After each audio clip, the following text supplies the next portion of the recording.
په مسجد کې عملیات زده کول یا په مسجد کې تعویض کول یا دم درود په مسجد کې کول دا څنګه دي؟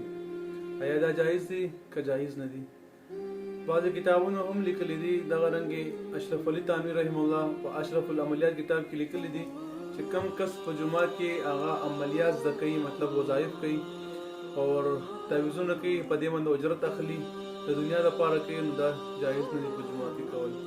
جمعات کې سړی چې کوي د لله الله رضا لپاره کوي، لله فی الله چې کوي، مطلب عمل صرف خالص الله رضا لپاره کوي، دې لپاره کوي چې من الله راضي شي، دغه جایز دي. مطلب یا یو عام کس دم درود لراشي خو صرف چې په عام دم واشي پیسو څه غرض نه وي، نو دغه دم هم کول جایز دي. مطلب که بعض داسې وي چې هغه عاملان حضرات وي په جماعتونو کې دم درود سلسله شروع کړي، په جماعتونو کې دم درود کوي، نو هغې لپاره دا په کتابونو کې جایز نه دي. الله جل شانه زموږ تاسو نه شي الله تعالی زموږ تاسو ته خپله رضا رانصیب کړي. السلام علیکم ورحمة الله وبرکاته.